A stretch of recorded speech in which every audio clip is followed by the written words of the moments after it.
উম্মত হওয়ার জন্য আদম নবী থেকে নিয়ে ঈসা নবী পর্যন্ত সকল নবীরা আল্লাহর কাছে দরখাস্ত করেছে, ও দয়ার মালিক আল্লাহ,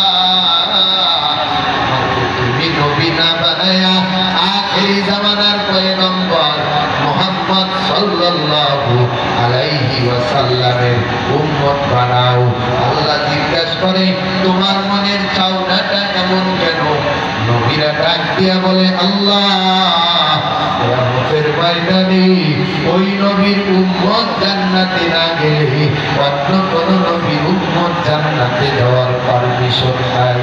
অতএব আমাদেরও মনে চাই আমাদেরকে নবী না বানায়া আখেরি জামানার পয়গম্বরের উম্মত হিসাবেই দুনিয়ায় পাঠাও।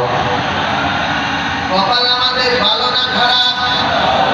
করে যারা বলে না বলেন এমন ভালো রে মুসলমান, আল্লাহ আমাদের দয়া মায়া করে বিনা দরখাস্তে আখেরি জামানার শ্রেষ্ঠ নবীর শ্রেষ্ঠ উম্মত বানাইছেন। মারহাবা, আরো জোরে কর। আল্লাহ আমাদেরকে শ্রেষ্ঠ নবীর উম্মত বানাইছেন, শ্রেষ্ঠ মানুষ আমাদেরকে আল্লাহ বানাইছেন। এবার বানানোর পূর্বে আমার আল্লাহ ফেরেশতাদেরকে নিয়ে একটা মিটিং দিছিলেন, যার নাম আলোচনা সভা। আমার বন্ধুরা, যেই আলোচনা সভাটা 5ই আগস্টের আগে এই দেশের ছাত্র জনতা প্রধানমন্ত্রীর সাথে বসতে চেয়েছিল, কিন্তু তারা বলেছিল তোমাদের টাইম নাই। আমার বন্ধুরা, এই জন্য বিপ্লবী জনতা আন্দোলন নেমে পড়ে গেল।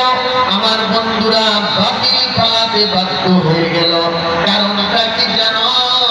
এই দেশের মধ্যে আমাদের কোরআনের পাখি আল্লামা দিলওয়ার হোসেন সাইদি রাহমাতুল্লাহ আলাইহি 13টা বছর কারাগারে ক্রন্দন করানোর কারণে আমার মন বলে, আমার আল্লাহ জালিমদেরকে দুপুরের খাবারটাও খাইতে দেয় না। আল্লামা সাইদি তুমি মরণি, শহীদ হয়েছ তুমি, এটাই জানি। দেখা তো হবে না আর এই জীবনে, দেখা হবে জান্নাতের ফুল বাগানে।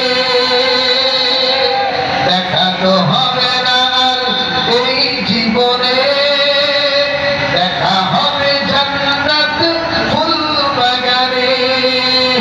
এই তো করো প্রভু আল্লাহ তুমি, আল্লামা সাইদি তুমি মরণি, শহীদ হয়েছ তুমি, এটাই জানি। কারাগারে কাটালে 13টি বছর, হাসিনাকে পেয়েছিল লাগে থরথর। কারাগারে কাটালে 13টি বছর, জালিমটা তো দেখে তোমায় থরথর। দেহের প্রাণের টুকু দিয়েছ বিজয়, করেছ সকল তুমি। আল্লামা সাইদি তুমি মরণি, শহীদ হয়েছ তুমি, এটাই জানি। আজকে যদি তিনি বেঁচে থাকতেন, নির্বাচনের দাঁড়ানো মাত্রই প্রধানমন্ত্রী হতেন। কথা বলেন না কেন? অনেকে বলে আকিদা নিয়ে সমস্যা আছে। আমি তো আকিদা নিয়েই মরে থাকবো, আমাদিকে ইন্ডিয়ার গুন্ডারা আবার বাংলাদেশে ঢুকুন। কারণ আগামী প্রজন্মের সুযোগ এখন ইসলামী রাষ্ট্র কায়েম করা। এই সময় যদি না পারে, এই হুজুরদের দ্বারা আর কোনদিন এই দেশে ইসলাম কায়েম করা সম্ভব না। দল জাতি মত নির্বিশেষে